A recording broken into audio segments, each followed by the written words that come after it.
Bonjour et bienvenue dans le podcast NBA Corner où nous allons parler des Clippers et des Warriors, deux clubs parmi les favoris de la conférence Ouest en début de saison qui luttent aujourd'hui pour éviter le play-in. On va également parler de Mikal Bridges qui s'éclate depuis son arrivée aux Nets de Brooklyn. Je recevrai Johanny, président de l'asso Knicks Nation France, pour parler des bons résultats de New York. Mais tout de suite, c'est Chai Mamou de Rivers Magazine que j'ai le plaisir d'accueillir. Bonjour Chai. Salut, merci beaucoup pour l'invitation, ça fait plaisir d'être avec toi aujourd'hui. Est-ce qu'on prononce ton prénom comme Shai Gilgeous-Alexander ou est-ce que c'est Shai Alors c'est tout simplement Shai, ouais. Contrairement à Shai Gilgeous-Alexander. Alors après, pour le fun, je m'amuse à dire Shai quand je parle de lui aussi, histoire de m'identifier un peu, tu vois, mais bon, voilà, moi c'est Shai et lui c'est Shai, voilà. Tu dois pas avoir souvent des gens qui ont le même prénom que toi, finalement. Non, mais non, je t'avoue que depuis de voir mon prénom en tendance Twitter tous les jours de la semaine, c'est pas déplaisant, mais ouais, je m'y attendais pas forcément. En tout cas, c'est la classe. C'est ça. C'est plutôt bien. On va commencer ce podcast avec un rapide point sur l'actualité. Je voulais parler un petit peu avec toi de 2-3 trucs, notamment Kevin Durant qui s'est fait la cheville après 3 matchs sous le maillot des Suns. Selon les dernières nouvelles, il pourrait manquer 2 à 3 semaines. L'optimisme est là parce que manifestement, il a fait ça pendant l'échauffement et il a terminé cet échauffement avant d'être définitivement écarté pour le match, donc ce qui devait être son premier match à domicile. À quel point c'est problématique pour toi quand même cette absence de 2-3 semaines, sachant que cette équipe avait déjà très peu de temps pour essayer de former ce collectif? Ouais, c'est ça. Alors je vais commencer par dire que c'est malheureux, quel que soit le joueur qui se blesse, surtout quand il y a un contexte d'attente comme ça, le public qui espérait le voir faire ses débuts, c'est malheureux.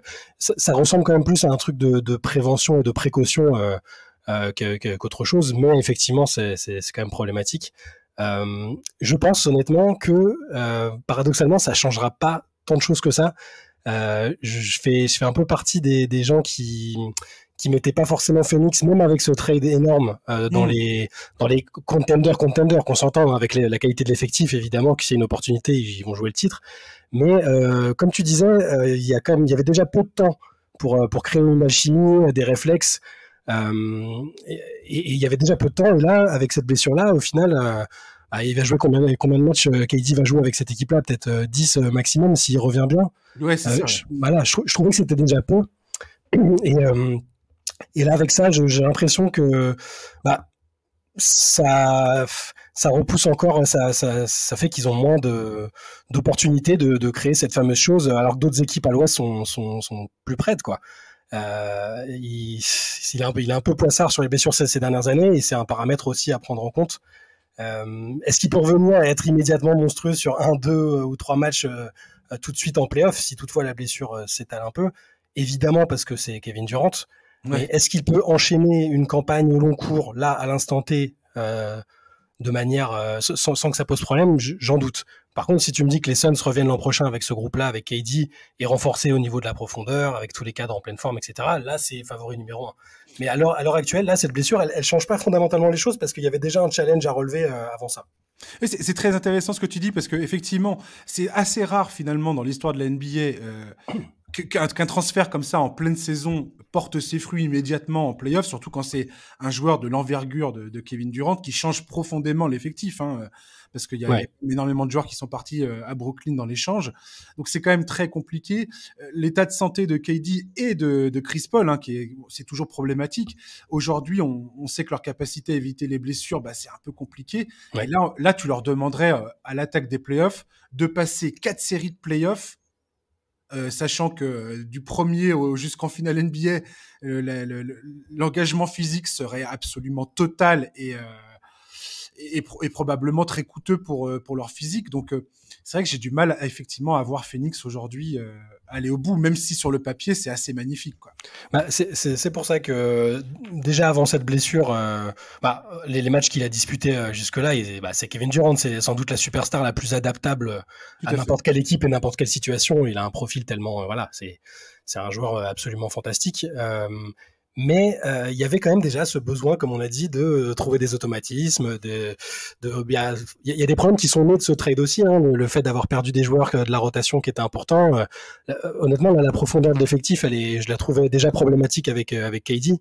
Parce qu'ils ont une sorte de Big Four, on va dire, si on considère que Chris Paul est à peu près à pleine puissance, et derrière c'est quand même un petit peu léger.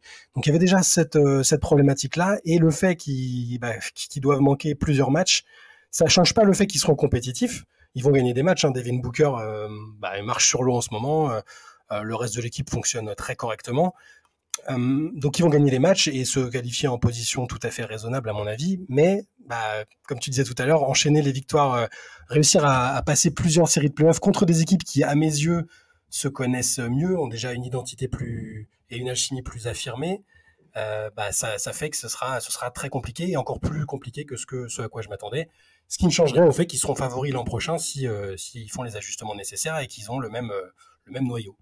On en parlera tout à l'heure peut-être quand on parlera des Clippers et des Warriors, mais j'ai l'impression que dans tout ce débat de la conférence Ouest, ce que je trouve assez passionnant, c'est le fait que ce soit les Nuggets, les Kings et voire même les Grizzlies, quelque part, en fait, cette inexpérience de ce trio de tête fait qu'on a du mal à être convaincu par ces équipes-là, malgré le fait qu'aujourd'hui, elles ont quand même fait leurs preuves, quoi. Les Nuggets, clairement, ils ont une identité. Les Kings, tout le monde les voit perdre au premier tour, les Kings, alors que franchement, ils sont quand même plutôt exemplaires depuis un moment maintenant. Il serait peut-être temps d'y croire un peu. Mais tant qu'on n'a pas vu les playoffs, je comprends pourquoi on continue de douter. Moi, je suis fan de Jokic, je suis fan des Nuggets. Ouais. Je suis toujours pas vendu à 100% parce qu'effectivement, j'ai besoin de les voir concrètement à plein régime en play-off, quoi. Moi, je comprends effectivement les gens qui se demandent, mais là, c'est peut-être, je touche du bois pour eux, peut-être la première fois, on va voir donc Jokic à pleine puissance. Là, il est sur son niveau, il est sur une campagne qui pourrait déboucher sur un 3e MVP, et autour de lui, j'espère que Jamal Murray cette fois va pouvoir être là. Michael Porter aussi. L'effectif autour s'est renforcé. Mike Malone est devenu un encore meilleur coach au fil des ans. Là, j'ai l'impression qu'ils sont arrivés à un stade où ils vont être au complet dans tous les sens du terme. Donc, je suis un peu plus confiant pour eux de ce point de vue-là. Mais oui, c'est incontestable. Ils vont devoir prouver des choses. Là où des équipes dont on parlera peut-être plus tard ont déjà cette expérience de la gagne ou des très grands rendez-vous que n'ont pas encore. Le deuxième point d'actualité dont je voulais te parler, c'était Lonzo Ball qui va subir une 3e opération au genou gauche, ce qui voudrait dire immédiatement 6 mois d'absence. Lonzo Ball, il a 25 ans, il n'a pas joué de la saison. Il est dans la 2e année d'un contrat de 4 ans à 80 millions de dollars. Clairement, c'est qui tout double pour sa carrière, j'ai l'impression, Shai.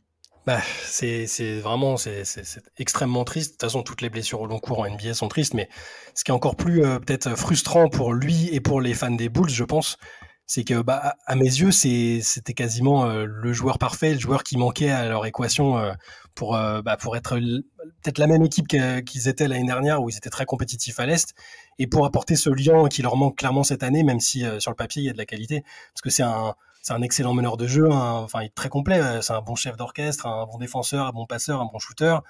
Il a que 25 ans et je pense que s'il avait été là, peut-être qu'on parlerait pas de Chicago dans les mêmes termes avec toutes les interrogations qu'il y a autour de l'équipe. Ouais. Et pour lui, individuellement, c'est terrible parce qu'il a tout pour être un super joueur de cette ligue. Et même s'il a que 25 ans, les années filent, les blessures s'enchaînent. C'est extrêmement compliqué. C'est très frustrant parce que c'est un joueur dans lequel je croyais vraiment beaucoup en lui après ses premières saisons, après son départ des Lakers en tout cas. Et on peut que souhaiter qu'au bout d'un moment il trouve la solution et qu'il soit débarrassé des blessures. C'est déjà arrivé dans l'histoire, des joueurs criblés par les blessures pendant leur première saison et qui finissaient par trouver la bonne formule, les bons soins, tout ça pour être au moins des joueurs fiables et qu'on peut aligner sur le terrain au bout d'un moment, quoi. Ouais, parce que là le problème manifestement c'est même le fait de pouvoir courir, en fait. Lonzo Ball n'arrive pas à courir sans éprouver de la douleur, ça devient extrêmement problématique, même pour sa santé, j'ai envie de dire, à long terme. L'usage de ses jambes, j'ai envie de dire. Ouais, bien sûr. Bref, c'est d'une tristesse incroyable et bref. J'espère que ça va bien se passer pour lui. Comme tu as dit, il était tellement essentiel dans le jeu de Chicago. J'avais regardé, ils avaient un record de 27 victoires, 13 défaites avant qu'il se blesse l'an dernier. Et ouais. Et, il avait des stats très très solides et voilà. C'est très triste. Autre point un peu triste, et après on va passer à d'autres trucs un peu plus joyeux. Quoique, Zion Williamson, confirmation qu'il sera encore absent 2 semaines minimum. La stat que j'ai trouvée concernant Zion Williamson, je sais plus sur quel site j'ai trouvé ça, je crois que c'est The Athletic. Zion Williamson, depuis son entrée dans la ligue, il joue 28,5 matchs par saison. Ouais. Voilà. Là encore, Shai, j'ai mal au cœur parce que Zion, quand il a joué cette saison avec les Pelicans, moi, il m'a mis sur le cul, hein, clairement. Ouais, il était absolument impressionnant. Les Pelicans étaient en train de caracoler en tête de la conférence Ouest. Tu te dis, mais mon Dieu, lui, Brandon Ingram, tout ce groupe des Pelicans, ça a l'air d'être... c'est peut-être l'équipe de jeunes la plus fun avec les Grizzlies. Et puis là, c'est la dégringolade la plus totale. Ingram s'est encore blessé à la cheville là, récemment. Zion, j'ai l'impression que très, très probablement, on pourrait ne pas le voir revenir de la saison là. Non, c'est terrible. C'est pareil, c'est que j'étais comme toi. Tout le début de saison sur Basket Session, je pense qu'on a écrit 5 articles pour dire que les Pelicans, c'était l'équipe la plus prometteuse. On a défendu le dire, en fait. Voilà, on a défendu le point de vue comme quoi ils pouvaient même jouer, aller en finale de conférence dès cette année, que tous les ingrédients étaient là. Et on avait un peu oublié l'historique terrible de son début de carrière où qu'on avait un peu oublié peut-être à sa forme physique. Hein. On se disait qu'avec avec le poids, etc., ça pouvait poser des problèmes. Et là, vu comment il avait démarré la saison et vu ce qu'il avait dit de son intersaison, on pensait qu'il avait justement trouvé cette bonne formule pour plus se blesser, pour être toujours présent sur le terrain. Et comme tu l'as dit, quand il est sur le terrain, c'est incroyable. C'est une force de la nature, un joueur extrêmement juste. Il y a tout qui va. Et quand il est pas là, malheureusement, c'est un peu plus compliqué. En plus des blessures d'Ingram et autour d'autres joueurs qui font que là, il s'accroche, mais c'est compliqué.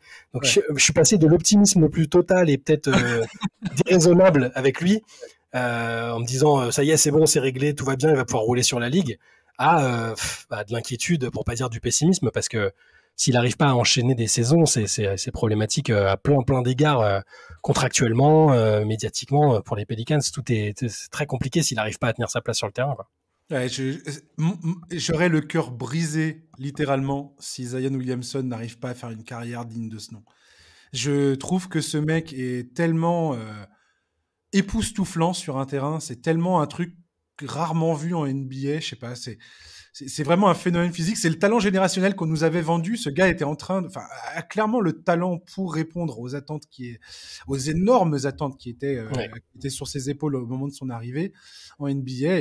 Et ça me rend tellement triste pour lui.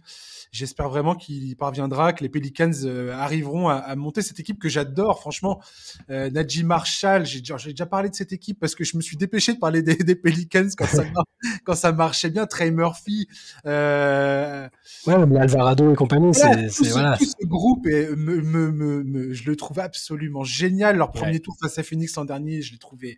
J'étais sur tous les matchs, j'étais à fond pour les Pelicans. Voilà. Bref. On va faire une petite pause. Je vais parler avec Johanny de Knicks Nation France. On va parler un petit peu de la saison de New York et on se retrouvera après chez. Avec plaisir.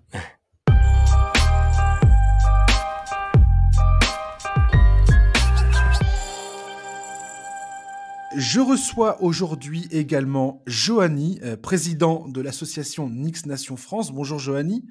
Bonjour Josh. Tu me fais le plaisir de venir parler des Knicks de New York parce que je voulais absolument en parler, eux qui surfaient sur une série de 9 victoires consécutives. Et ironie du sort, toi et moi on enregistre ça, on est mercredi et ils viennent de perdre face aux Hornets au moment où nous enregistrons ce segment. Voilà, la dernière fois où j'ai parlé des Knicks dans le podcast, c'était le 25 novembre dernier. Et j'avais ricané avec Charlie, je me souviens, sur le fait que peu de choses avaient changé entre cette saison et la saison d'avant, avec des schémas de jeu peu inspirés de Tom Thibodeau, une rotation qui restait clairement à définir, une défense poreuse, un Julius Randle en manque d'efficacité, et j'en passe. Personnellement, j'y croyais pas une seconde. Et voilà que, depuis début décembre, New York se présente comme une des meilleures équipes de la ligue. C'est pas du tout du chiquet. On commence à avoir un sérieux échantillon derrière nous. Ils sont 4e en net rating depuis le 1er décembre, 8e défense de la NBA, 5e attaque de la ligue. Donc, ils sont top 10 défense-attaque, ce qui est extrêmement bon signe. Tom Thibodeau avait-il seulement besoin de temps pour trouver les bonnes combinaisons de joueurs? Une chose est sûre, selon moi, c'est que depuis le 1er décembre, Jalen Brunson s'est clairement imposé comme le patron de cette équipe sur le terrain. C'est une des meilleures recrues de l'été. Il justifie largement le contrat qu'il a signé avec le club. Là, quand tu vois le contrat aujourd'hui de Jalen Brunson, c'est clairement un des meilleurs contrats de toute la NBA. Il est également un des favoris pour le titre de Most Improved Player, meilleure progression. Autour de lui, Thibodeau a réussi à bâtir un collectif où chaque joueur semble enfin avoir trouvé son rôle. Julius Randle, on a l'impression qu'il retouche un peu son niveau de 2021. RJ Barrett, énormément critiqué, il continue de progresser malgré tout. La défense proposée par Mitchell Robinson change totalement la dimension de cette équipe sur le terrain. Et même offensivement, il est très très utile. Emmanuel Quickley est dans la course du meilleur 6e homme de l'année et son énergie est clairement communicative. L'arrivée de Josh Hart en février a été une bénédiction et dans le vestiaire et sur le terrain. Giovanni, j'aimerais avoir ton sentiment global sur cette saison des Knicks pour commencer. Ah bah c'est une très bonne saison des Knicks, malgré les prévisions qui n'étaient pas forcément très optimistes, comme souvent lorsqu'on parle de New York. Mais oui, comme tu l'as dit, il y a des éléments, des pièces qui se mettent en place, et puis une certaine forme de continuité. Il y a Tom Thibodeau, le coach, qui est souvent décrié par rapport à sa méthode, par rapport à son style, par rapport à son body language. Là aussi, on parle souvent de body language. Tom Thibodeau, c'est pas le coach le plus le plus sexy de la ligue, on va dire, en termes d'approche. Mais finalement, sur cette méthode qui est dure, qui fait des sacrifices aussi, parce qu'il y a des joueurs qui ont été mis sur la touche, et dans l'Hexagone, on en a beaucoup parlé. Et ben, c'est une méthode qui a marché finalement. C'est une méthode qui demande de la solidarité au niveau de l'équipe, des efforts, et le travail paye, parce que effectivement là on sort d'une belle série de victoires, 9 victoires, et puis pas n'importe lesquelles, des victoires face à des concurrents plutôt costauds, hein. Il y avait des Boston Celtics chez eux, il y avait du Brooklyn Nets, même s'il y a eu quelques ajustements d'effectifs ces derniers temps. Non, c'est une équipe qui fonctionne bien, et qui, comme tu l'as dit, s'appuie sur une défense, et puis de bonnes individualités, et un Jalen Brunson qui change la donne sur la saison. Un meneur, ça change tout dans une équipe de basket, hein, ça c'est sûr. Oui, clairement. Alors, est-ce que on peut s'en tenir à ça pour expliquer l'embellie du côté des Knicks depuis plusieurs semaines? Donc maintenant, ça dure, et c'est, comme je disais tout à l'heure, c'est plutôt de très bon signe pour les Knicks, parce que ça veut dire qu'une fois en playoff, là, il y a vraiment une structure qui a l'air extrêmement solide, bien bâtie. Thibodeau a clairement trouvé, on va dire, sa rotation et ses schémas pour faire gagner cette équipe. On a l'impression que les rôles sont... Enfin, quand je vois Julius Randle aujourd'hui, j'ai l'impression qu'il est beaucoup moins dans le forcing comme il a pu être, ce qui était, de mon point de vue, assez agaçant. Enfin, j'ai toujours détesté le voir tête baissée, essayer de forcer les choses plutôt que de s'en remettre un peu plus au collectif. Là, il n'y a plus du tout ce genre de problème, du moins beaucoup, beaucoup moins qu'auparavant. Comment t'expliques ce changement de dynamique? Est-ce que c'est juste une question de personnel, ou est-ce que c'est des décisions de Thibodeau? Comment tu vois ça, toi? Ah, il y a plusieurs choses, il y a plusieurs facteurs. Effectivement, Julius Randle, tu l'as évoqué, il est revenu en bien meilleure forme sur le début de la saison. La Ouais. saison précédente, voilà, est-ce que la nouvelle paternité lui avait joué des tours? Est-ce qu'il était moins en forme physique? Il faut croire. C'est un joueur qui joue beaucoup de matchs, qui joue beaucoup de minutes, et Ouais. qui est très fort, qui a vraiment une capacité physique importante. Et on retrouve encore par séquence, hein, ces passages où il veut jouer le mismatch, où il veut jouer la force, et c'est un joueur Mmh. qui est difficile à tenir. Donc il joue sur sa force. Il y a d'autres joueurs dans la ligue en mode bourrin qui ont réussi par le passé. Il calque un petit peu son jeu là-dessus, mais surtout il a retrouvé une adresse à 3 points qui a été moquée, hein, lors du All-Star Weekend, parce qu'on s'est dit tiens, qu'est-ce qu'il fait là? C'est pas un shooter à 3 Ouais. points.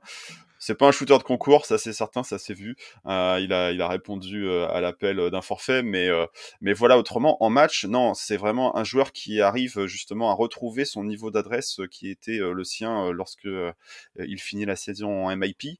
Il est double All-Star, c'est pas volé. Et puis on a un Jalen Brunson qui joue à un niveau All-Star cette saison, clairement. Est-ce qu'il sera MIP? Il y a de la concurrence, ça pour les awards de fin de saison, on C'est verra. sûr. Mais c'est un All-Star, dans notre cœur, nous les supporters des Knicks, clairement. Et dans le niveau de jeu qu'il a montré, il est joueur du mois sur le mois de février. C'est pas rien. Mois de février, c'était le mois du All-Star. Il a voulu, je pense aussi d'une certaine façon, prouver qu'il méritait sa place, qui même si il n'a pas été appelé sur cette kermesse du basket, il aurait très bien eu sa place parmi les joueurs sélectionnés. Et voilà, ces deux gauchers se sont bien trouvés. RJ Barrett qui complète le Big Three, on va dire, mais qui est un peu plus en retrait, qui est un peu plus critiqué. On attend plus de régularité de sa part.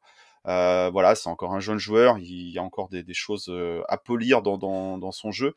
Et puis le banc ces derniers temps, avec un Quickley qui Tout à est fait. phénoménal. On l'a vu à Boston, il a remplacé Brunson qui était touché à la cheville, qui était au repos, et il va finir un match à 38 points, record en carrière, et 55 minutes de jeu, quoi. Et avec une fraîcheur, une folie, un dynamisme qui est vraiment très sympa à voir. Donc non, on a une équipe qui fait un groupe qui vit bien. Ça fait cliché, mais c'est vraiment ce qui ressort. Malgré les choix difficiles pour certains joueurs et pour autant voilà, quand les victoires sont là, tout va bien et les joueurs ont retrouvé le sourire et la joie de jouer ensemble malgré les efforts, malgré l'intensité qu'ils mettent soir après soir. Donc ça Oui, fait plaisir et ça fait gagner. ouais, c'est vrai que tu parles d'intensité, c'est ce qui saute aux yeux quand tu regardes les Knicks jouer aujourd'hui. C'est cette espèce d'énergie incroyable. Et ça, c'est l'école Thibodeau, hein. Clairement, pour le coup, Thibodeau, on peut critiquer ses schémas de jeu qui sont pas forcément. Je veux dire, c'est pas l'architecte de l'année, Thibodeau, en termes de construction stratégique sur un terrain. Mais en tout cas, il a clairement cette capacité à faire, à motiver les troupes. Et quand tu vois cette énergie sur le terrain, Emmanuel Quickley, tu en parles justement. Clairement, il personnifie ça clairement sur le terrain, quoi. Et Josh Hart, c'est C'est pareil d'ailleurs. Thibodeau en parlait récemment là de Josh Hart. T'as l'impression que c'est Josh Hart, c'est un joueur que Thibodeau aurait pu créer dans un laboratoire pour lui, quoi. Tu vois?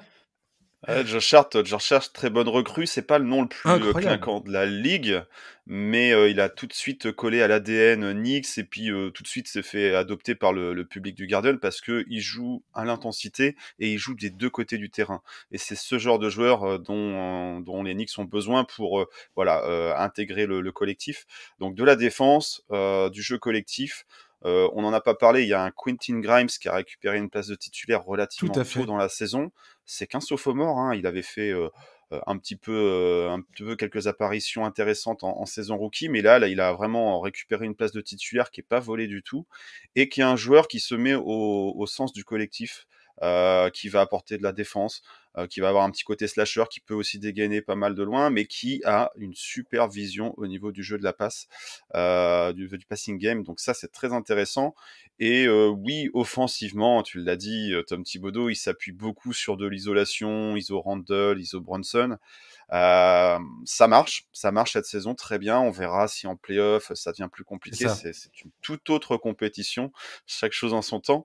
Mais en tout cas pour cette saison, ça permet de retrouver, comme on dit aux États-Unis, un côté légitime. L'équipe est legit quand on parle des Ouais. Knicks. Et voilà, il mène la vie dure soir après soir aux différentes équipes qu'il rencontre. Les Knicks lâchent rien, même quand il y a eu des retards, ils s'accrochent.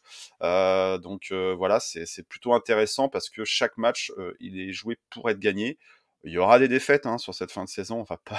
On va pas finir en boulet de canon pour jusqu'au playoff. Mais voilà, là, ils ont leur destin entre leurs mains. Début de saison, beaucoup s'accordaient à dire voilà, on va peut-être essayer d'accrocher un play-in et puis pourquoi pas se glisser en playoff. Là, maintenant, on parle d'une qualification directe. Et peut-être, pourquoi pas, si ça se passe pas trop mal, allez, pourquoi pas chercher une 4e place. Ouais. Donc c'est signe vraiment que les choses se sont bien installées côté Knicks et à New York.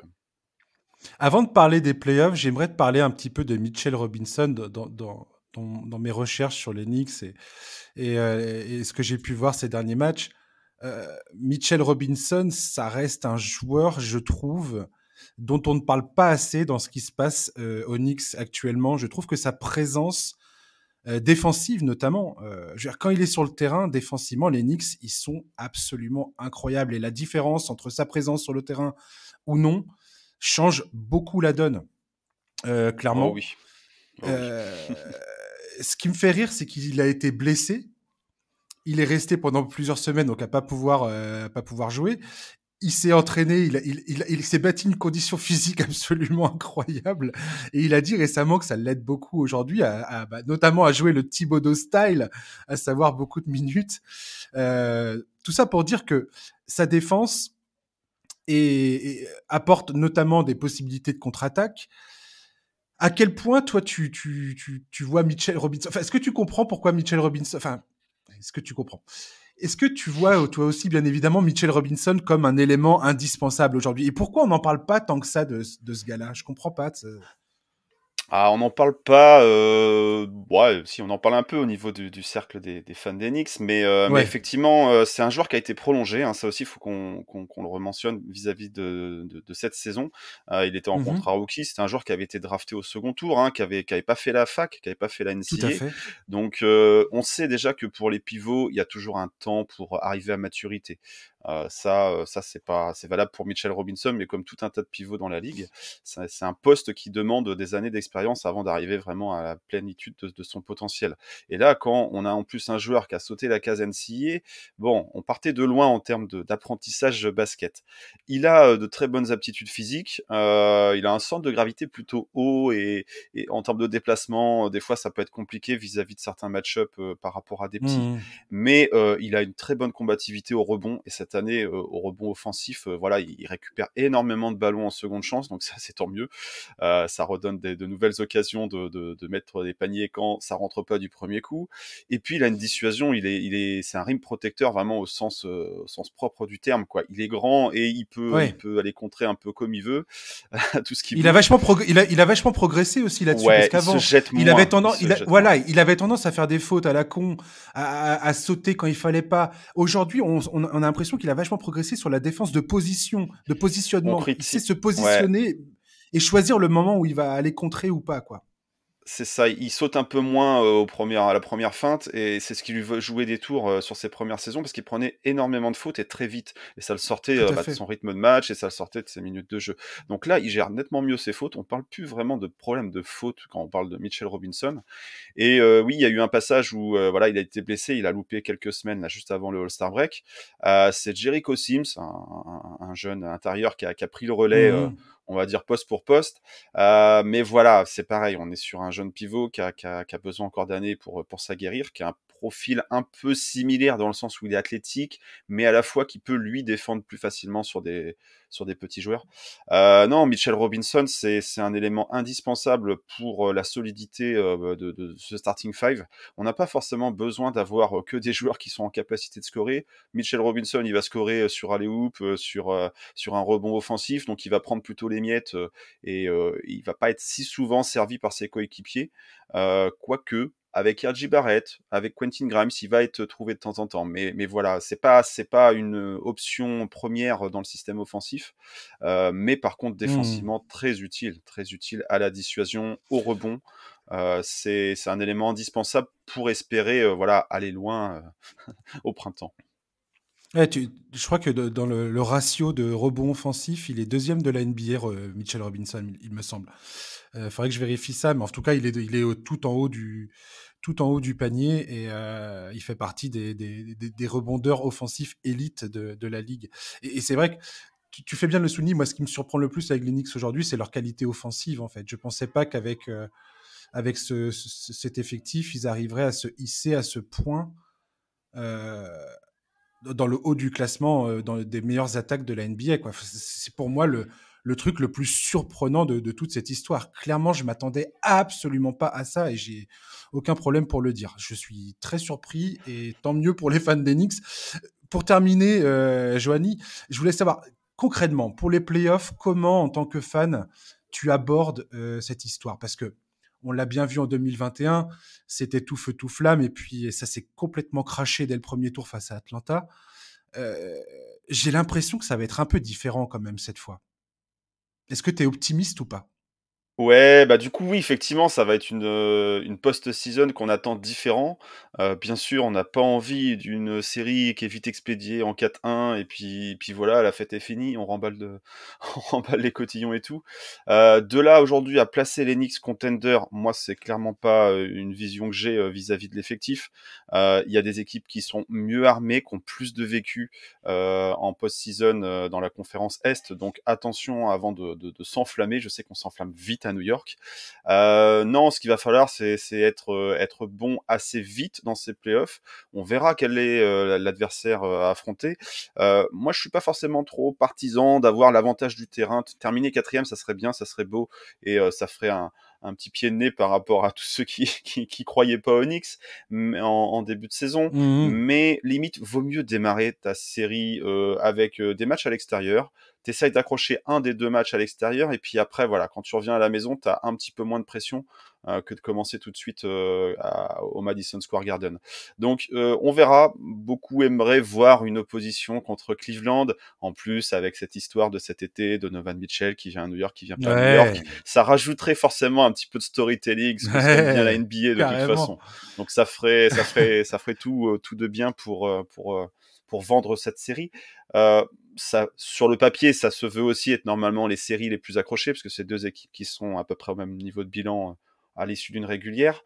Mais oui, les Knicks sont mieux armés cette saison pour aborder les playoffs. Il y a plus d'expérience, tout simplement, parce que l'échec de la campagne Mmh. de 2000, du We Year, là, de 2021, il reste dans les têtes, mais du coup, les joueurs ont appris, et au rayon des joueurs qui ont appris, je pense que Julius Randle, en mode revanchard, il essaiera de pas refaire les erreurs qu'il a fait, et puis il va être mieux entouré. Jalen Brunson, la saison Tout dernière, à on a fait, vu ce que ça donnait en playoff. C'est un joueur qui est tout à difficile fait. à tenir.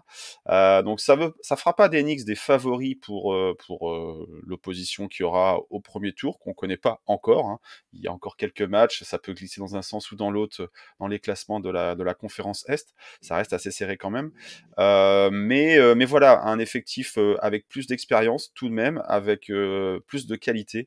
Quickley, Josh Hart, Grimes. Et puis, il faut pas oublier que, on en a parlé un peu tout à l'heure, Mitchell Robinson, il n'était pas là sur la campagne de playoff face à Atlanta, et ça a quand même manqué. Ça a quand même manqué. Donc, ouais, comment dire, en playoff, le rythme ralentit. Les défenses, elles reprennent encore plus d'importance. On dit souvent que l'attaque fait gagner des matchs et les défenses font gagner des titres. On n'en est pas en train de parler de titre à New York. On aimerait bien. Ça fait très longtemps qu'on n'a pas eu de titre, mais chaque chose en son temps. Devenons aussi légitimes, legit en playoff, et puis on verra après pour rajouter des pièces, pour envisager l'échelon supérieur. Mais ouais, que les Knicks mènent une belle campagne de playoff. Si on passe un tour, c'est champagne pour tout le monde. Si on Tu arrive à avoir m'étonnes. un premier tour qui est accroché, où on est compétitif, moi je pense que ça sera, quoi qu'il arrive, une saison réussie pour New York, parce que ça sera un retour dans les équipes qui comptent, et finalement, pourquoi pas donner envie après de se renforcer avec d'autres joueurs. Donc ça, on verra, chaque chose en son temps. Mais les Knicks sont mieux armés, sont plus en forme, plus en force pour être sérieux en playoff et être un peu ce poil à gratter qu'on évoque assez souvent. Il y a toujours une équipe un peu comme ça que personne n'a envie de rencontrer. Je pense que Tout à fait. on n'aura pas trop envie de se frotter aux Knicks et au Garden sur ce retour en playoff en 2023. Yes, merci beaucoup, Johanny, d'avoir été disponible pour parler d'Enix. Et puis, bah, j'espère pour toi que tout ce que tu viens de dire se concrétisera. Merci pour l'invitation, et puis bonne continuation, et puis bonne écoute au podcast pour tous les auditeurs. Yes, merci. À bientôt, Ciao, Johanny. ciao. Ciao.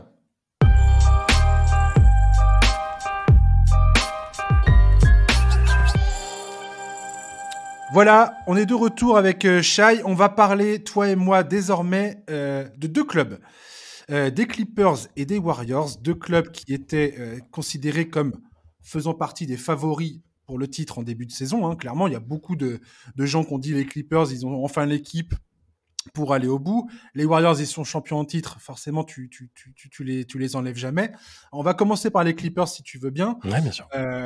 Voilà, les Clippers qui aujourd'hui sont en train d'essayer d'éviter le play-in à l'heure où nous parlons. Depuis le All-Star Break, l'équipe a enchaîné 5 défaites consécutives. Ces 5 défaites étaient assez différentes les unes des autres. Il y en a qui étaient plus problématiques que d'autres. Ils ont remporté leurs 2 derniers matchs, dont une victoire in extremis face aux Grizzlies en sous-effectif. Ouais. Défensivement, cette équipe des Clippers est juste atroce alors qu'il est. C'est la 26e défense de la NBA depuis le All-Star Game. Alors, l'échantillon est très très faible, mais Tyronn Lue clairement fait face à de nombreux problèmes qui paraissent tous ô combien compliqués à résoudre. La défense ne fonctionne pas en l'état. Même si face aux Grizzlies, il faut le souligner, Tyronn Lue nous a sorti un small ball. Il était complètement bizarre ce match. Ouais, c'est clair. Ils se prennent 50 points au 3e quart-temps, je crois. Oui. Ils autorisent moins de 20 points au 4e quart-temps et ils finissent par gagner ce match. Non, c'est une équipe tellement difficile. Ouais, c'est une équipe tellement difficile à analyser et à comprendre en fait, parce que là pour revenir sur les difficultés dont tu parlais, il y avait déjà effectivement ces problèmes que tu as évoqués, et c'est pour ça que j'étais dans l'incompréhension quand ils ont signé Westbrook, parce que c'était un autre aménagement, il y a un autre problème à ajouter à l'effectif, à résoudre, parce que ça amène bien des complexités dans tout ce système-là. Je vais commencer par être un positif, parce que c'est pas vraiment un tenant de ma pensée sur les Clippers, mais ouais. Je pense qu'il y a un scénario où les Clippers sont totalement différents en playoff de ce qu'ils montrent là en saison régulière. C'est-à-dire une équipe inconstante dont on a du mal à définir le style, le plafond, les limites, tout ce que tu veux. Et dans ce scénario, Kawhi et Paul George prennent pas 2 jours off un peu quand ça les arrange, et sont les two-way players phénoménaux qu'on connaît et qui sont, je pense, encore capables d'être sur une série de playoffs. Et là, auquel cas, si tu dois affronter cette équipe-là dès le premier tour, tu maudis un peu le sort, parce que c'est quand même, ça peut être très fort. Mais même dans ce scénario optimiste-là, et avec ce qu'on voit depuis le All-Star Break et même avant, honnêtement, j'ai zéro garantie que la machine va bien tourner, ou en tout cas suffisamment bien pour aller au bout presque, quoi. Et c'est un peu ça le souci, parce que vu la manière dont s'est construite l'équipe et les ambitions qu'elle affiche depuis le début ce fameux coup double avec Kawhi et PG, tout autre résultat qu'une finale de conf ou même des finales NBA, c'est direct une déception. Donc oui. Complètement. Et comme je te dis, comme je l'ai dit, défensivement ça va pas du tout. Offensivement c'est un peu mieux. Ils sont plutôt solides, et je veux bien croire. Enfin, quand t'as Kawhi et Paul George, t'as plutôt intérêt de montrer un bon visage offensivement. Mais l'arrivée de Westbrook fait que les Clippers, qui étaient une des équipes au top niveau en termes de limitation des balles perdues, aujourd'hui, elles perdent des ballons dans tous les sens, ce qui fait que ça crée des contre-attaques pour les équipes adverses, et que ça noie complètement leur schéma défensif. Alors, c'est pas une critique personnelle envers Westbrook, c'est juste un constat quelque part. C'est un joueur qui a toujours perdu beaucoup de ballons, qui a un jeu qui est un peu trop fougueux parfois.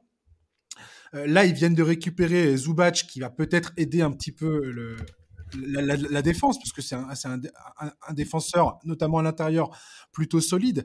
Mais là, si je suis Tyronn Lue, je me dis, mais le nombre de combinaisons qu'il va devoir essayer de trouver pour faire en sorte que ça fonctionne, sa décision de mettre Westbrook dans le 5, je t'avouerai, m'a totalement pris de court, quoi. Ouais. Faire venir Westbrook, c'est une chose. Se dire, tiens, on rajoute cette corde à notre arc, je le comprends, je le conçois, pourquoi pas. Mais le balancer immédiatement dans le 5 majeur, et même lui donner autant de minutes que ce qu'il joue actuellement. C'est ça, ouais. Ça, je t'avoue que je comprends pas, et je sais pas, on n'a aucune certitude, mais en play-off, je sais pas si ça risque pas de les noyer quelque part. Si, mais je veux pas faire le penseur marginal et dire que je crois que Westbrook est une recrue fantastique, parce que c'est pas le cas à mes yeux, mais c'est surtout indépendamment de lui, qui est pas, genre lui, c'est un pro, il fait ce qu'il est encore capable de faire après tous les échecs qu'il a subis dans le jeu actuel, qui est un peu moins adapté à ses qualités, tout ça. Mais en fait, c'est juste que c'est déjà pas ce dont ils avaient le plus besoin, à mon avis. Ça fit pas, en fait. Ça fit tout simplement pas. Pour moi, ils avaient plus besoin d'un. Bon, ils ont résolu quelques soucis. Ils sont fait un peu de profondeur avec des scoreurs, etc. Les Gordon, le genre Denver, ça y est, donc j'ai déjà oublié le nom, Bones Island, voilà. Ouais. Donc ça, ok, c'est des petits ajustements qui étaient intéressants, mais pour moi, ils avaient besoin peut-être d'un meneur plus chef d'orchestre, je sais pas, à la Mike Conley, quelque chose comme ça, expérimenté, plus que d'un joueur comme Westbrook qui, comme tu le dis, a même ses défauts, ses qualités et ses défauts qui sont malheureusement plus importants aujourd'hui qu'à une époque. Et donc, je suis d'accord avec toi, c'est pas Westbrook n'est pas le problème de l'équipe, c'est juste que l'équipe tournait bien, avait une forme de formule qui fonctionnait et ça a un peu déstabilisé et obligé Tyronn Lue à trouver encore d'autres formules en fin de saison régulière, alors que t'es pas encore qualifié directement pour les playoffs.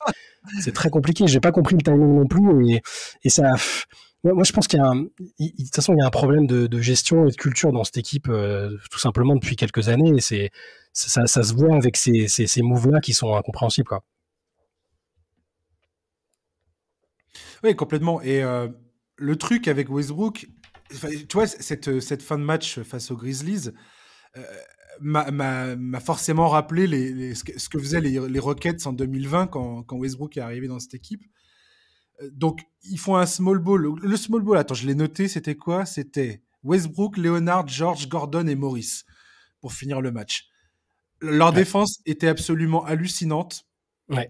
Ils ont encaissé style 2 points pendant 7 minutes du match. Ils ont limité le nombre de tentatives à 3 points de façon hallucinante. Donc pendant 7 minutes et demie, on va dire, la défense sur ce small ball était impressionnante. Ça bougeait dans tous les sens. Ils arrivaient à générer des pertes de balles. Ils faisaient des prises à 2 sur Jaren Jackson au poste ou sur Xavier Tillman au poste dès qu'ils essayaient de profiter de l'avantage de taille. Il y avait toute une stratégie qui était plutôt pertinente, je trouve, de la part de Tyronn Lue. Maintenant, la vérité, on le sait tous depuis qu'Houston a fait ça, c'est que physiquement, tenir tout un match comme ça, c'est quasiment impossible. Clairement, c'est quasiment impossible. Et que le fait de ne plus avoir de protection du cercle, c'est-à-dire que clairement, les Plumlee et Zubac sont injouables avec Westbrook. Il faut tout de suite arrêter le délire sur le fait que Westbrook va pouvoir évoluer avec ces gars-là. Enfin, avec Zubac, non, c'est clair, c'est pas possible. Mais à partir du moment où tu as un grand qui ne sait pas shooter sur le terrain, c'est très compliqué d'intégrer Westbrook dans ce 5. Ouais. Voilà, c'est ce que tu disais tout à l'heure. En fait, la complexité d'intégrer Westbrook, tu rajoutes une équation sur une équation qui était déjà très compliquée, quoi. Et je pense pas que ça les mène quelque part, en fait. C'est pour ça que s'ils se sortent de cette situation, si Tyronn Lue se sort de ça et arrive à ce que la campagne de playoff soit réussie, donc ça demande quand même de faire beaucoup de choses. Là, il faudra reconnaître que Tyronn Lue a un coach incroyable parce que je suppose que c'est pas lui qui a demandé telle ou telle recrue. Il avait peut-être son mot à dire, mais s'il arrive à se sortir de ça et à faire en sorte que l'équipe soit très compétitive et aille loin, faudra sévèrement revoir sa place dans les meilleurs coachs de la ligue, je pense. Tout à fait. Et Tyronn Lue est un coach que je respecte énormément. Moi, j'ai toujours trouvé que ses rotations il avait, comment dire, il osait des choses dans ses rotations que tu vois rarement en NBA. Ouais, absolument. Et je trouve que c'est un coach qui manque pas d'inventivité quand il est dos au mur, notamment. Ouais. Et je pense vraiment pas que ce soit le problème des Clippers dans tous les cas. C'est plutôt un atout qu'ils ont. Pour moi, c'est leur souci, il y a vraiment cette espèce de culture qui s'est créée autour des deux joueurs principaux, qui individuellement sont des joueurs exceptionnels. Hein. C'est pas fou de le dire. C'est bien un peu leur personnalité. T'as deux joueurs fabuleux, mais il y en a un qui fait un peu dans l'automédication, on a l'impression que ses décisions de jouer ou pas sont pas liées forcément à l'avis du staff médical. Et Paul George qui est un peu dans une forme de culture de l'excuse, qui a du mal au moment où la compétition devient intense, a un peu de difficulté. J'ai l'impression, je me souviens quand même, ça me fait penser à l'époque où il y avait encore Pat Beverly et compagnie dans l'équipe, au pire moment où la première saison où Paul George et Kawhi Leonard sont arrivés, on savait que dans le vestiaire il y avait des mécontentements parce que les deux faisaient un peu ce qu'ils voulaient, dans le sens ont des privilèges mais sont pas leaders par l'exemple, etc. Donc ça après, j'ai l'impression que ça s'est perpétué sur les saisons qu'on suivi, et c'est atténué par le fait que ce sont des joueurs absolument fantastiques et que quand ils sont ensemble, ce qui n'arrive pas si souvent que ça malheureusement depuis qu'ils ont signé aux Clippers, là ils sont vraiment très forts et ils peuvent encore l'être sur une série de playoffs, sur 2 séries de playoffs, c'est très possible. Mais je suis vraiment pas optimiste pour que ça arrive parce que il y a une sorte de schéma qui se répète avec eux et je trouve que ça laisse pas penser que ça va se régler comme ça du jour au lendemain, surtout avec toutes les complexités qu'on a évoquées juste avant, quoi. Ouais, je dirais presque la même chose que pour ce qu'on a dit pour KD et Chris Paul, à savoir que pareil, Leonard et Paul George, les voir rester sains de corps pendant 4 séries de playoffs jusqu'au titre, aujourd'hui, ça me paraît excessivement difficile d'envisager ça, en fait. C'est clair, c'est clair. Rien que ça, en fait. Et là, les Clippers, donc j'ai regardé le classement, ils sont actuellement 5e. Ils sont à moins d'un match de se retrouver dans le play-in. Ouais. Ils sont tout ce corps mou du play-off à l'ouest, c'est n'importe quoi. Ouais. Ils sont à moins d'un match de se retrouver au play-in. Ils sont à seulement 2 matchs d'être totalement hors des play-offs. Tu te rends compte? Non, c'est fou. Hallucinant. Et attends, le calendrier qui suit, c'est New York le 11 mars. Le 7, dans la nuit du 15 au 16, ils vont jouer contre Golden State. Et je te raconte pas ce match. Ah ouais, la pression ultime que ça va être. C'est clair. Après, Orlando, Portland, 2 fois Oklahoma, les Pelicans, Chicago, Memphis, Pelicans encore, les Lakers, les Blazers et ils terminent par Phoenix. Le calendrier est pas du tout sympa. Il est chaud, mais j'ai l'impression, pour peut-être rester pour être un petit peu optimiste après avoir été sceptique, je pense quand même que si les deux sont là et qu'autour les joueurs, notamment les nouveaux arrivants, arrivent à faire le job, je pense qu'ils vont aller directement en play-off et que ça posera pas de problème. Mais effectivement, le classement, il est alarmant. Le seul truc qui m'inquiète un peu, c'est d'avoir vu l'autre jour, comme je te disais tout à l'heure, que Kawhi a annoncé devant la presse direct après la fin du dernier match, je jouerai pas le match demain. Et Paul George dans la foulée dire, je verrai au réveil demain matin si je suis dispo pour le match suivant. Enfin, ça me semble invraisemblable en fait. Mais s'ils sont là tous les deux fiables à 100%, sans rater de match, je n'ai pas trop d'inquiétude pour eux sur la qualif. Au-delà, par contre, ça va être compliqué. Oui. Je ne sais pas si un jour il y aura une enquête approfondie sur le passage de Kawhi Leonard, enfin, du moment où ils ont recruté ce mec-là, la rançon qu'ils ont payée au Thunder pour faire venir Paul George.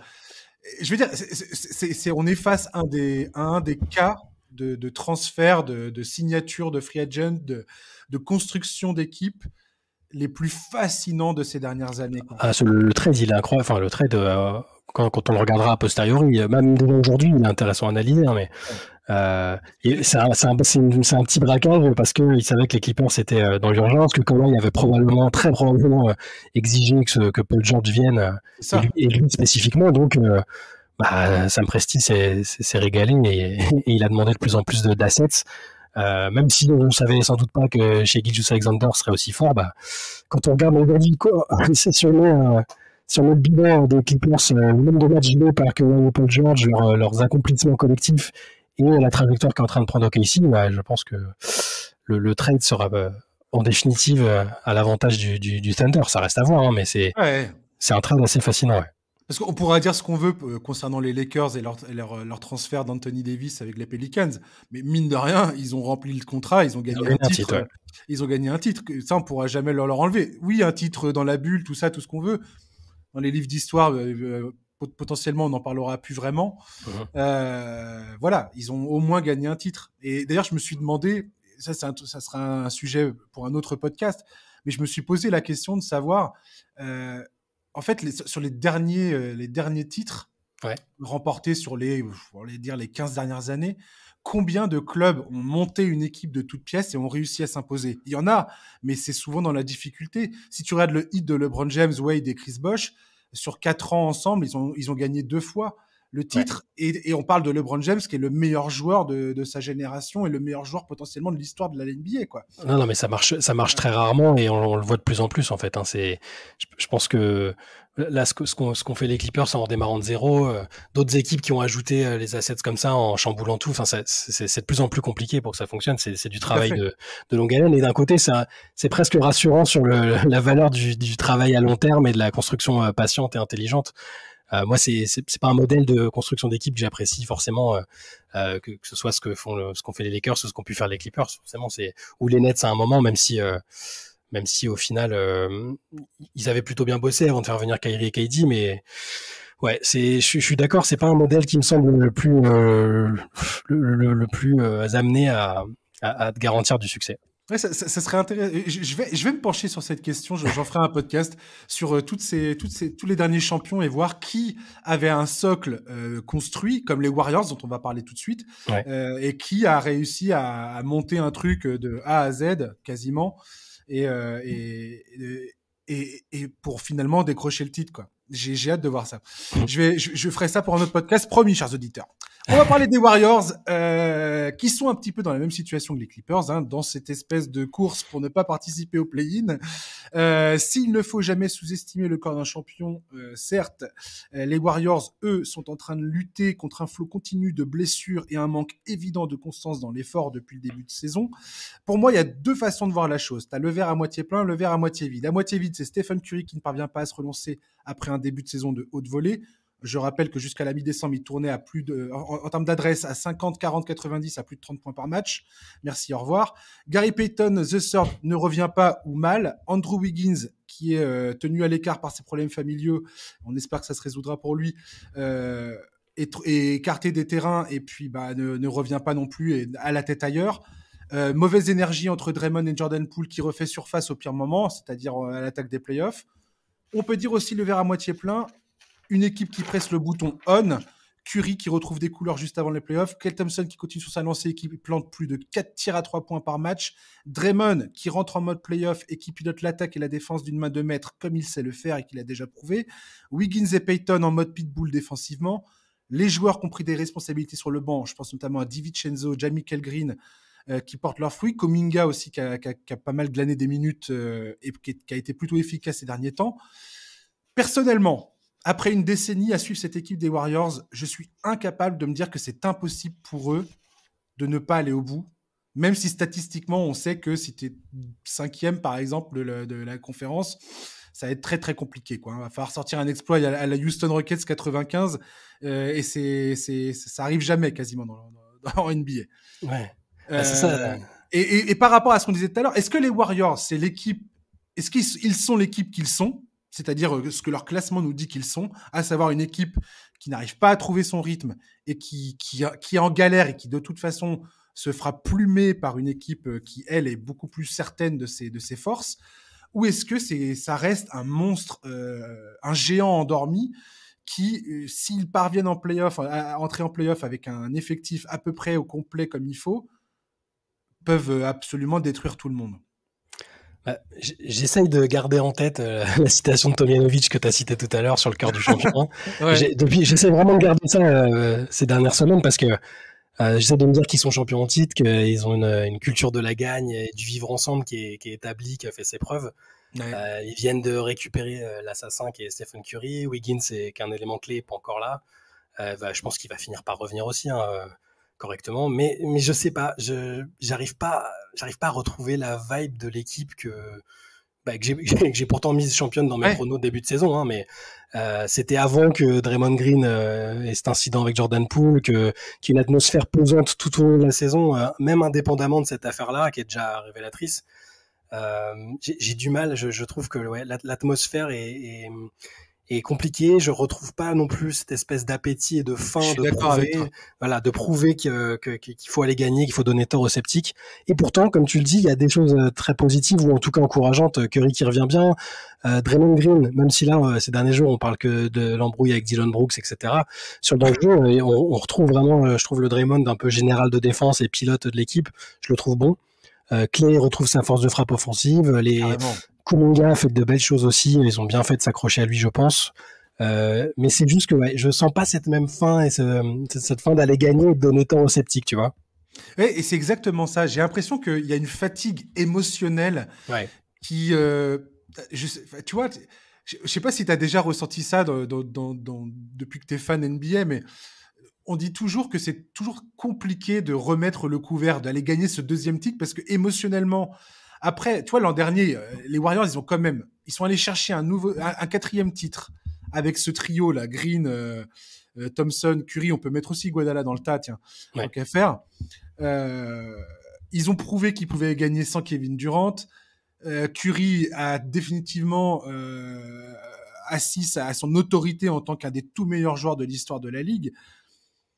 Il y a eu plein de choses émotionnellement. Il y avait cette faim, il y avait cet appétit dont tu parles. Et là, cette année, on sent que c'est beaucoup plus compliqué, que ça soit pour les joueurs, que ce soit pour Steve Kerr. On a l'impression que tout le monde est un peu éreinté psychologiquement et que ça va être compliqué. Et j'arrive ni à les rayer de l'histoire et j'arrive pas non plus à me dire ah c'est bon, j'ai ultra confiance en eux quoi. C'est ça, mais c'est impossible de les rayer de toute façon parce que ils ont un profil, même juste ne serait-ce que le profil de jeu et les atouts pour jouer contre différents types d'équipes. Rien que ça fait que tu peux pas, il y a aucune équipe qui arrivera en confiance contre eux en fait. Donc rien que ça c'est bon, mais par contre il y a beaucoup de conditionnels parce que si Curry a un petit pépin physique, si Draymond dépoule là ces derniers jours, pendant le match, ouais, ça a un peu ressurgi, l'espèce de petite animosité avec l'intrigue des contrats et compagnie. Bon, c'est ça. Il y a beaucoup de conditionnels quand même. Si Wiggins, parce que Wiggins c'est vraiment un élément ultra déterminant sur les dernières finales. S'il est pas là, je sais pas s'ils sont champions honnêtement. Faut que lui revienne bien. Que Draymond reste à un niveau global et défensif de cet acabit-là. Il y a plein de choses. Que Clay aussi reste à ce niveau-là. J'ai l'impression qu'il y a beaucoup de si, et j'ai moins d'interrogations chez d'autres équipes, même à l'Ouest en fait. À l'Est, c'est presque une évidence, et à l'Ouest, même à l'Ouest, il y a des équipes qui me paraissent plus sûres de leur force, quoi. C'est ça qui est terrible en fait dans cette conférence Ouest, c'est que les usual suspects qu'on avait l'habitude de mettre en haut de la liste, typiquement, les Clippers en font partie, quoi qu'on en dise. Les Warriors, Phoenix d'une autre mesure. Mais en fait, ces équipes-là, elles sont quasiment illisibles, puisque l'échantillon de 2 au complet n'existe quasiment pas ou très peu. Et il y a toujours des éléments clés. Là, Wiggins, par exemple, aux Warriors, qui n'est pas là. Et comme tu dis, on peut le considérer comme un role player, mais c'est un mec qui est absolument indispensable dans la totalité de ce qu'ils font, défensivement et offensivement. Mais tu vois, c'est là les limites. Parce qu'il y a beaucoup de gens qui disent, que ce soit pour les Clippers ou pour les Warriors, c'est pas grave, pas de stress, en playoff, on est capable de taper tout le monde. Si l'effectif est au complet, c'est pas la même chose, c'est pas le même animal, blablabla. Mais le problème, c'est que les occurrences où ces équipes-là, elles ont été au complet, elles sont infimes. Et puis, il y a trop de conditionnels, quoi. Au bout d'un moment, ils vont se retrouver en playoff contre des adversaires qui sauront qui ils sont et qui sauront trouver les adaptations pour jouer contre eux. Et c'est ça qui m'inquiète avec les deux équipes dont on parle en fait. Et c'est tout à fait ça. T'as tout à fait raison. Et je me demande à quel point on peut miser est-ce que je mets trop de crédit là-dessus ou pas? Mais en tant que fan de basket, tu peux pas disqualifier l'expérience collective. Bien pour sûr. moi. C'est ultra important. Et on n'est pas dans un jeu vidéo, tu vois. C'est cool d'avoir un truc sur le papier qui ressemble à quelque chose avec des noms qui clinquent, qui tapent et tout ça. Oui, bien évidemment. Tu vois les Suns, tu te dis, attends, il y a KD, machin, tout ça. C'est génial. Bah ouais, c'est génial. Mais ils ont jamais joué ensemble. Il n'y a pas d'automatisme. Ils savent pas qui va faire quoi. À ce niveau-là de compétition, si tu réfléchis une seconde de trop, c'est mort. T'as pas la balle, t'as pas le shoot ouvert, t'as rien, en fait. Et tu perds le match. Ça se joue sur des détails la plupart du temps, et tout est instinctif. Et si ça ne l'est pas, c'est là que tu es dans la merde, en fait. Et que ce soit les Clippers ou les Warriors et d'autres clubs aussi, c'est ça qui me soucie le plus les concernant. C'est que à partir du moment où tu n'as pas construit ces automatismes, c'est compliqué. Maintenant, les Warriors, ce sont les champions en titre, comme je viens de le dire. Ils ont cette expérience commune, comme tu l'as souligné tout à l'heure. Ils ont gagné des titres. Ils se connaissent sur le bout des doigts. Est-ce qu'ils ont besoin d'avoir 20 matchs de saison régulière supplémentaires pour se sentir bien? C'est là où, pour moi, il y a une zone d'incertitude, en fait. Je ne sais pas à quel point les Warriors ont besoin d'avoir de finir la saison ensemble avant d'entamer les playoffs ou pas. Je sais pas. Je pense que c'est pas fondamental si tous les voyants sont pas au vert pile au moment de la fin de la saison régulière. Mais alors peut-être que pour le premier tour ça pourrait aller selon l'adversaire, ça faudra voir. Mais moi c'est plutôt que je me pose la question s'ils auront toutes les conditions seront remplies au moment où ce sera une série très compliquée contre un adversaire de même niveau, au moins de même niveau. C'est ça le problème. Parce que si pour moi, s'il y a un truc qui va pas, si Curry est un peu blessé, si Wiggins n'est pas là, s'il y a un seul de ces facteurs qui est pas là, j'ai très peur pour eux en fait. Oui, Complètement, ouais. Et c'est là il y a un autre truc absolument génial qu'on va constater dans ces playoffs. Et franchement, les playoffs à l'Ouest vont être. Ouais, c'est Enfin, incroyable.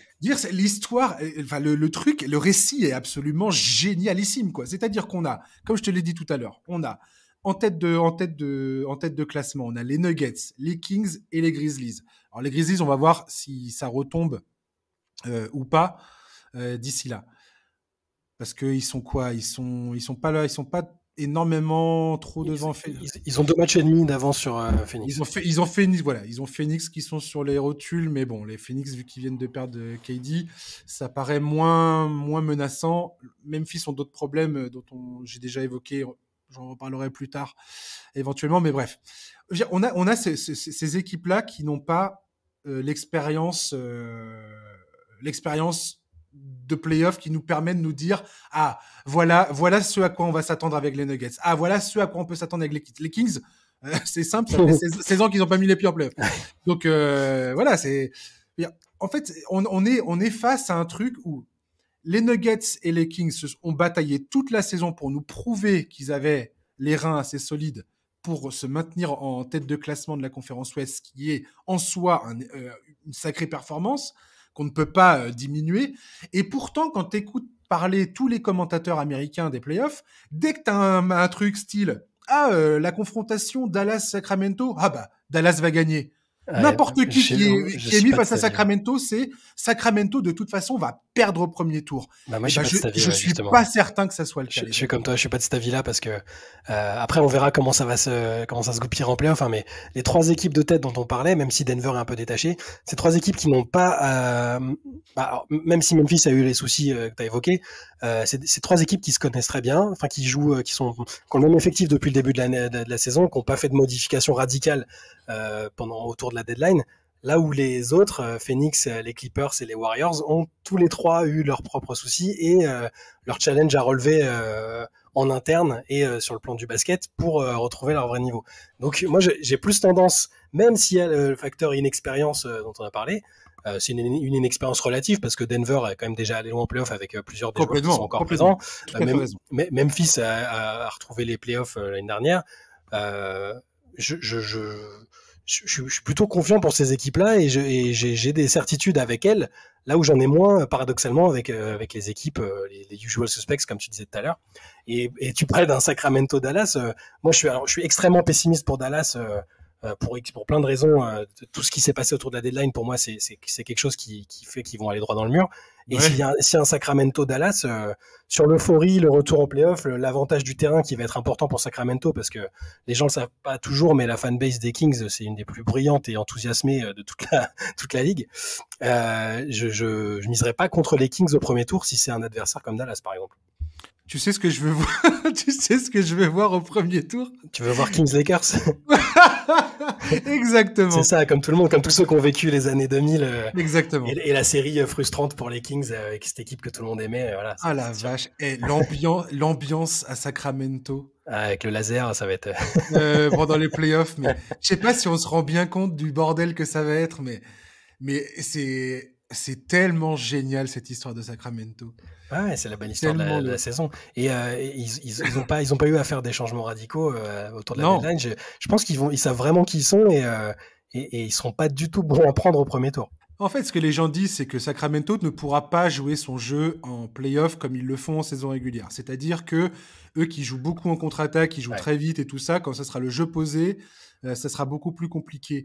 Et que défensivement, ils sont pas assez costauds pour match-up correctement avec potentiellement les équipes reloues sur lesquelles ils vont tomber à la septième place, quoi. C'est là que Mike Brown va être important, je pense, parce que là, on les voit jouer, c'est un peu basket champagne ultra offensif, mais c'est plutôt un coach défensif à la base, donc je le crois capable d'adapter les choses au moment des playoffs. Après, il sera limité peut-être par les joueurs qu'il a à disposition, hein, mais je le crois capable de faire en sorte que les Kings shift au bon moment pour un bon dosage. C'est peut-être être trop optimiste, hein, j'en conviens. Mais... En fait, on va voir ce qu'on voit d'habitude en playoff, c'est-à-dire qu'on va peut-être voir des équipes qui vont adopter des stratégies extrêmes vis-à-vis de Sacramento, style on vous prive totalement de la raquette et vous allez devoir nous planter du mi-distance ou du 3 points et on va voir si vous êtes capable de les mettre en situation en pleine pression. C'est ça qu'on va voir. C'est ça que j'adore avec le playoff d'ailleurs, c'est que les équipes trouvent des espèces de gimmicks et voient si l'équipe adverse est capable de contrer ça, quoi. Comme les Warriors ont fait par exemple quand ils ont joué les Clippers l'autre jour, où tout le monde était à 5 mètres, laisser 5 mètres à Westbrook pour faire ce qu'il voulait. Vas-y mon gars, shoot tant que tu veux.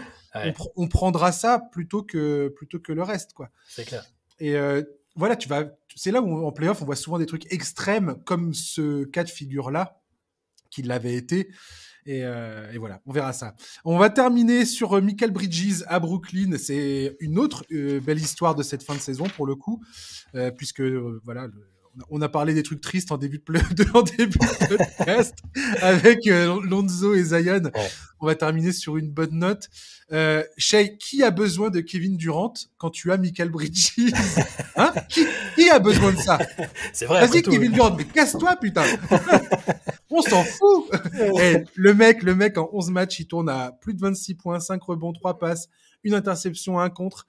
Les pourcentages de réussite, c'est un truc de maso, c'est quasiment 53% au tir, 48 à 3 points, 92 en lancer franc. J'adore ce joueur. Ouais, non, mais il se régale, mais c'est fou parce que au moment où c'est fait le trade, j'étais plutôt comment dire, j'ai pas compris le fait que les Nets soient pressés de faire le trade entre guillemets ou acceptent de le faire maintenant. Alors qu'il y avait le temps que KD était sous contrat, qu'ils auraient pu, je pense, récupérer la même chose, voire plus encore ailleurs. Je pense que KD a lourdement insisté. Très possible, mais il était sous contrat, ils n'étaient pas obligés d'exaucer son souhait. Ils l'ont fait et au final, bon, ce sera peut-être un avantage pour eux par la suite. Hein, ils ont peut-être fait le bon timing. Mais oui, Mikal Bridges, c'est formidable ce qu'il fait.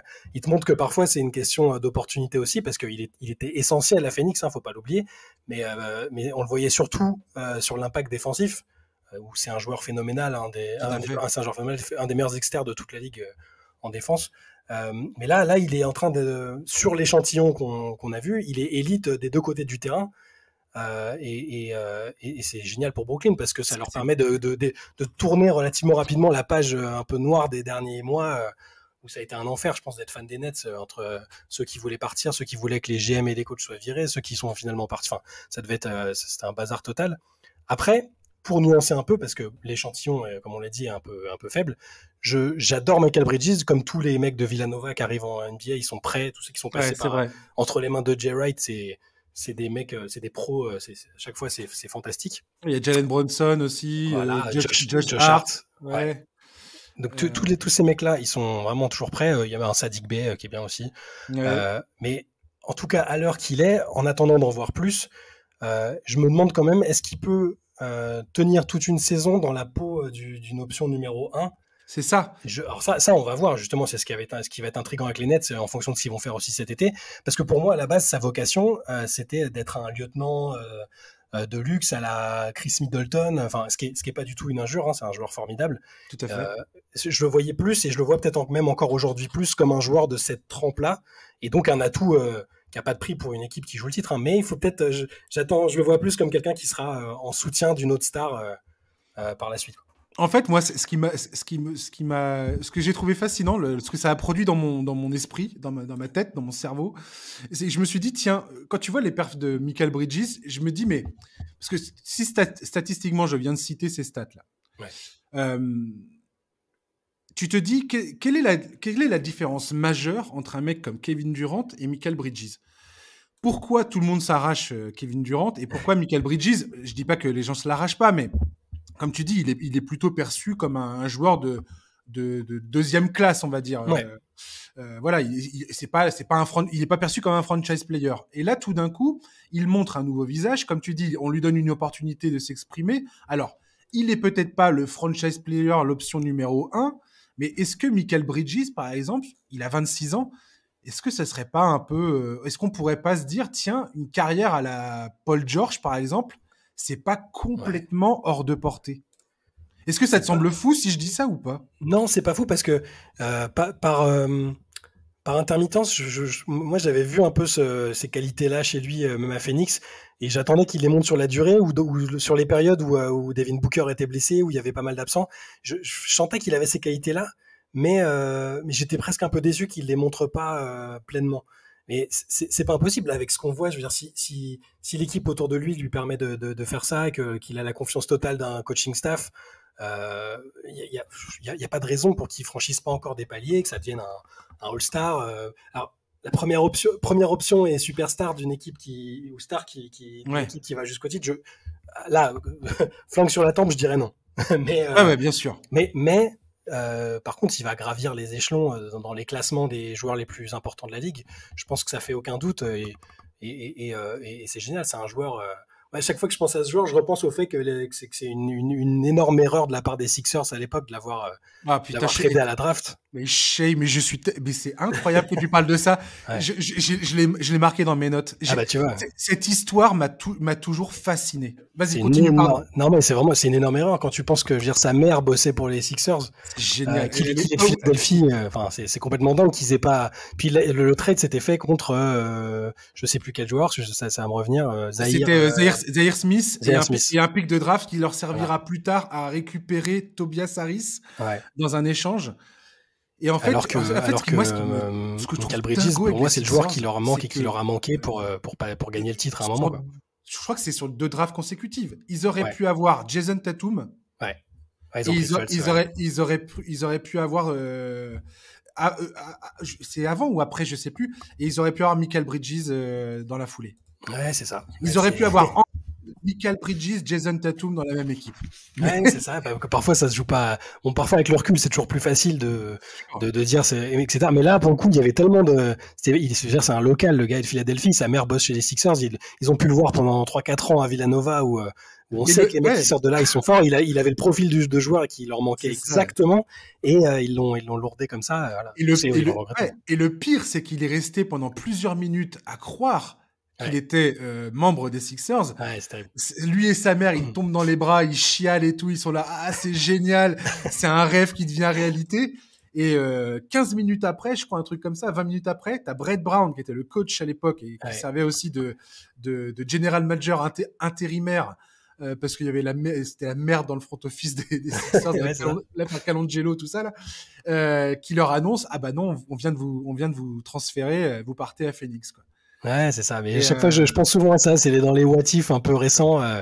Tu mets Bridges à Philadelphie, je pense que ça peut faire quelque chose d'intéressant. Mais en tout cas, pour revenir au sujet, je pense que il a pas à s'interdire quoi que ce soit en termes d'ambition et l'équipe peut être très sympa autour de lui et tourner la page embarrassante des dernières années justement autour de ce mec-là. Ça, pour moi, ça fait aucun doute. Ouais. Et en plus, ça a l'air d'être un mec absolument trop sympa quoi. Très intéressant. Il était chez JJ Redick cette semaine, je crois. Oui, voilà. Et le mec, il est là à expliquer que non mais attendez, Kevin Durant, mais ils ont carrément bien fait de le faire et tout, je comprends. Et après, il parle du fait que c'était un crève-cœur pour lui de quitter Phoenix parce que il s'était vraiment installé pour lui. Là, il a encore 3 ans de contrat à 23 millions. Le mec, c'est le meilleur contrat de la ligue, clairement, aujourd'hui. Ouais, c'est clair. Il explique comment ça a été un crève-cœur de quitter la ville où il avait ses relations, il avait fait sa vie, il était bien, il avait une maison. Puis là, tout d'un coup, il dit, j'arrive à Brooklyn, je suis censé trouver un logement qui va être 2 fois moins grand pour 2 fois plus cher. Et il a un peu le seum, tu vois. C'est clair. Et puis, je l'ai trouvé. Il était génial, ce podcast. Ouais, il est intéressant. De toute façon, la plupart des épisodes sont cool. Et Bridges, très intéressant, ouais. Yes. Et merci beaucoup, Shade, de m'avoir accompagné sur ce podcast. C'était un plaisir. Avec grand plaisir. Merci à toi. J'espère que tu reviendras à l'occasion. Avec plaisir. Et chers auditeurs, merci de nous avoir écoutés. On se retrouve la semaine prochaine pour un nouveau numéro du podcast NBA Corner. D'ici là, bonne soirée, très bon week-end et à la semaine prochaine. Bye bye.